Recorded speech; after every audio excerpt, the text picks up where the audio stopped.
ଏଇଭଳି ଅନେକ MCQର ଭିଡ଼ିଓ ପାଇବା ପାଇଁ ଚ୍ୟାନେଲଟିକୁ ଯଦି ନୂଆରେ ଆସିଛନ୍ତି ତାହେଲେ ଚ୍ୟାନେଲଟିକୁ ସବସ୍କ୍ରାଇବ୍ କରନ୍ତୁ। ତାହେଲେ ଆସନ୍ତୁ ଜାଣିବା ଯେ ଥାଏ ପର ଉପକାରେ ପାଠଟିର ଗୁରୁତ୍ୱପୂର୍ଣ୍ଣ 20ଟି ବହୁ ବିକଳ୍ପ ପ୍ରଶ୍ନ ସହ ଏହାର ଉତ୍ତର। ତ ପ୍ରଥମ ପ୍ରଶ୍ନଟି ହେଉଛି ମେକରଣ କେତେ ବର୍ଷ ତପସ୍ୟା କରିଥିଲେ? ଅପସନ୍ ଏ 14 ବର୍ଷ, ଅପସନ୍ ବି 12 ବର୍ଷ, ଅପସନ୍ ସି 22 ବର୍ଷ, ଅପସନ୍ ଡି 10 ବର୍ଷ। ଏହାର ସଠିକ୍ ଉତ୍ତରଟି ହେଉଛି ଅପସନ୍ ବି 12 ବର୍ଷ। ତାହେଲେ ଆସନ୍ତୁ ଦ୍ୱିତୀୟ ପ୍ରଶ୍ନଟି ପଢ଼ିବା। ମେକରଣ କେଉଁଠାରେ ଆଶ୍ରମ କରିଥିଲେ? ଅପସନ୍ ଏ ଜଙ୍ଗଲରେ, ଅପସନ୍ ବି ମରୁଭୂମିରେ, ଅପସନ୍ ସି ପାହାଡ଼ରେ, ଅପସନ୍ ଡି ନଦୀ କୂଳରେ। ତ ଏହାର ସଠିକ୍ ଉତ୍ତରଟି ହେଉଛି ଅପସନ୍ ବି ମରୁଭୂମିରେ। ତାହେଲେ ଆସନ୍ତୁ ତୃତୀୟ ପ୍ରଶ୍ନଟି ପଢ଼ିବା। ମେକରଣଙ୍କ ସହ କେଉଁ ଦୁଇଟି ପଶୁ ଥିଲେ? ଅପସନ୍ ଏ ଗାଈ ଓ ବଳଦ, ଅପସନ୍ ବି ଘୋଡ଼ା ଓ କୁକୁର, ଅପସନ୍ ସି ଗଧ ଓ କୁକୁର, ଅପସନ୍ ଡି ହାତୀ ଓ ଘୋଡ଼ା। ତ ଏହାର ସଠିକ୍ ଉତ୍ତରଟି ହେଉଛି ଅପସନ୍ ସି ଗଧ ଓ କୁକୁର। ତାହେଲେ ଆସନ୍ତୁ ଚତୁର୍ଥ ପ୍ରଶ୍ନଟି ପଢ଼ିବା। ଗଧର ନାମ କ'ଣ ଥିଲା? Option A Lalu, option B Moti, option C Lala, option D Seru. ତ ଏହାର ସଠିକ୍ ଉତ୍ତରଟି ହେଉଛି ଅପସନ୍ ସି ଲାଲା। ତାହେଲେ ଆସନ୍ତୁ ପଞ୍ଚମ ପ୍ରଶ୍ନଟି ପଢ଼ିବା। କୁକୁରର ନାମ କ'ଣ ଥିଲା? Option A Moti, option B Kalu, option C Bholu, option D Raja. ତ ଏହାର ସଠିକ୍ ଉତ୍ତରଟି ହେଉଛି ଅପସନ୍ ଏ ମୋତି। ତାହେଲେ ଆସନ୍ତୁ ଷଷ୍ଠ ପ୍ରଶ୍ନଟି ପଢ଼ିବା। ଗଧ ପିଠିରେ କ'ଣ ବନ୍ଧା ଯାଉଥିଲା? ଅପସନ୍ ଏ ଖାଦ୍ୟ, ଅପସନ୍ ବି ପାଣି ଥିବା ତୁମ୍ବି, ଅପସନ୍ ସି କାଠ, ଅପସନ୍ ଡି ଲୁଣ। ତ ଏହାର ସଠିକ୍ ଉତ୍ତରଟି ହେଉଛି ଅପସନ୍ ବି ପାଣି ଥିବା ତୁମ୍ବି।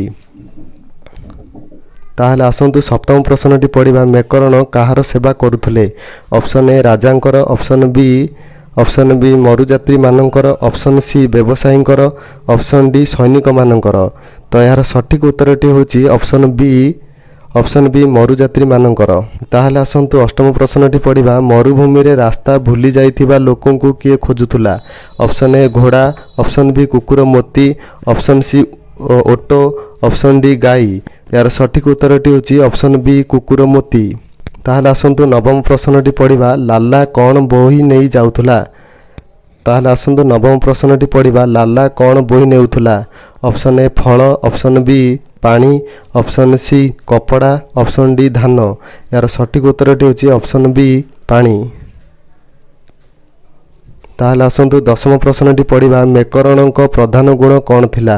ଅପସନ୍ ଏ ଲୋଭ, ଅପସନ୍ ବି ଅହଙ୍କାର, ଅପସନ୍ ସି ପରୋପକାର, ଅପସନ୍ ଡି କ୍ରୋଧ। ଏହାର ସଠିକ୍ ଉତ୍ତରଟି ହେଉଛି ଅପସନ୍ ସି ପରୋପକାର। ତାହେଲେ ଆସନ୍ତୁ 11 ନମ୍ବର ପ୍ରଶ୍ନଟି ପଢ଼ିବା। କେଉଁ ପର୍ବତ ପାଦଦେଶରେ ମେକରଣ ତପସ୍ୟା କରିଥିଲେ? Option A Govardhan, option B Girina, option C Ashtamukhi, option D Gomukhi. ଏହାର ସଠିକ୍ ଉତ୍ତରଟି ହେଉଛି ଅପସନ୍ ବି ଗିରିନା। ତାହେଲେ ଆସନ୍ତୁ 12 ନମ୍ବର ପ୍ରଶ୍ନଟି ପଢ଼ିବା। ରାଜା କ'ଣ ପାଇଁ ମରୁଭୂମିକୁ ଯାଇଥିଲେ? ଅପସନ୍ ଏ ପାଣି ପିଇବାକୁ, ଅପସନ୍ ବି ଶିକାର କରିବାକୁ, ଅପସନ୍ ସି ବୁଲିବାକୁ, ଅପସନ୍ ଡି ଯୁଦ୍ଧ କରିବାକୁ। ଏହାର ସଠିକ୍ ଉତ୍ତରଟି ହେଉଛି ଅପସନ୍ ବି ଶିକାର କରିବାକୁ। ତାହେଲେ ଆସନ୍ତୁ 13 ନମ୍ବର ପ୍ରଶ୍ନଟି ପଢ଼ିବା। ରାଜା ମେକରଣଙ୍କୁ କ'ଣ ଦାନ କରିବାକୁ ଚାହୁଁଥିଲେ? ଅପସନ୍ ଏ ଘୋଡ଼ା, ଅପସନ୍ ବି ସୁନାର ଗହଣା, ଅପସନ୍ ସି ମଣିମୁକ୍ତା ଖଚିତ ଚଦରଟି, ଅପସନ୍ ଡି ହାତୀ। ଏହାର ସଠିକ୍ ଉତ୍ତରଟି ହେଉଛି ଅପସନ୍ ସି ମଣିମୁକ୍ତା ଖଚିତ ଚଦରଟି। ତାହେଲେ ଆସନ୍ତୁ 14 ନମ୍ବର ପ୍ରଶ୍ନଟି ପଢ଼ିବା। ମେକରଣ ରାଜାଙ୍କ ଦାନ କାହିଁକି ନେଲେ ନାହିଁ? ଅପସନ୍ ଏ ତାଙ୍କର ଆବଶ୍ୟକତା ନଥିଲା, ଅପସନ୍ ବି ସେ ରାଜାଙ୍କୁ ଭୟ କରୁଥିଲେ, ଅପସନ୍ ସି ସେ ରୋଗୀ ଥିଲେ, ଅପସନ୍ ଡି ସେ ରାଗି ଥିଲେ। ଏହାର ସଠିକ୍ ଉତ୍ତରଟି ହେଉଛି ଅପସନ୍ ଏ ତାଙ୍କର ଆବଶ୍ୟକତା ନଥିଲା। ତାହେଲେ ଆସନ୍ତୁ 15 ନମ୍ବର ପ୍ରଶ୍ନଟି ପଢ଼ିବା। ମେକରଣ କେଉଁ ଭାବନାକୁ ସର୍ବୋତ୍ତମ ମନେ କରୁଥିଲେ? ଅପସନ୍ ଏ ଧନ ସଂଗ୍ରହ, ଅପସନ୍ ବି ପରସେବା, ଅପସନ୍ ସି ଯୁଦ୍ଧ, ଅପସନ୍ ଡି ବ୍ୟବସାୟ। ଏହାର ସଠିକ୍ ଉତ୍ତରଟି ହେଉଛି ଅପସନ୍ ବି ପରସେବା। ତାହେଲେ ଆସନ୍ତୁ 16 ନମ୍ବର ପ୍ରଶ୍ନଟି ପଢ଼ିବା। ମେକରଣଙ୍କ ଜୀବନ କାହା ପାଇଁ ଉତ୍ସର୍ଗ ହୋଇଥିଲା? ଅପସନ୍ ଏ ନିଜ ସୁଖ ପାଇଁ, ଅପସନ୍ ବି ପରୋପକାର ପାଇଁ, ଅପସନ୍ ସି ଧନ ସଂଗ୍ରହ ପାଇଁ, ଅପସନ୍ ଡି ରାଜକାର୍ଯ୍ୟ ପାଇଁ। ଏହାର ସଠିକ୍ ଉତ୍ତରଟି ହେଉଛି ଅପସନ୍ ବି ପରୋପକାର ପାଇଁ। ଆସନ୍ତୁ 17 ନମ୍ବର ପ୍ରଶ୍ନଟି ପଢ଼ିବା। କାହାଣୀର ମୁଖ୍ୟ ବାର୍ତ୍ତା କ'ଣ?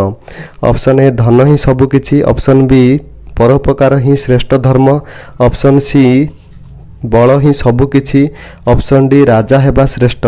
ଏହାର ସଠିକ୍ ଉତ୍ତରଟି ହେଉଛି ଅପସନ୍ ବି ପରୋପକାର ହିଁ ଶ୍ରେଷ୍ଠ ଧର୍ମ। ଆସନ୍ତୁ 18 ନମ୍ବର ପ୍ରଶ୍ନଟି ପଢ଼ିବା। ମେକରଣ କିପରି ଲୋକ ଥିଲେ? ଅପସନ୍ ଏ ସ୍ୱାର୍ଥପର, ଅପସନ୍ ବି ଦୟାଳୁ ଓ ସେବାପରାୟଣ, ଅପସନ୍ ସି ଅହଙ୍କାରୀ, ଅପସନ୍ ଡି କ୍ରୋଧୀ। ତ ଏହାର ସଠିକ୍ ଉତ୍ତରଟି ହେଉଛି ଅପସନ୍ ବି ଦୟାଳୁ ଓ ସେବାପରାୟଣ।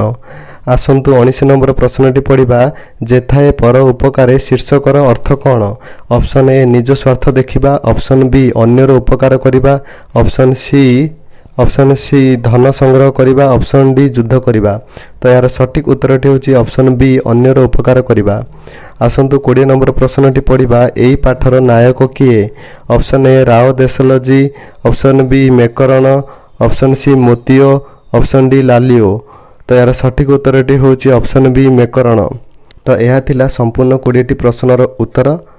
ଏହିଭଳି ଆହୁରି ଅନେକ ଭିଡ଼ିଓ ପାଇବା ପାଇଁ ଚ୍ୟାନେଲଟିକୁ ସବସ୍କ୍ରାଇବ୍ କରନ୍ତୁ। ପୁଣି ଥରେ ଦେଖା ହେବ ନୂଆ ଏକ ଭିଡ଼ିଓରେ।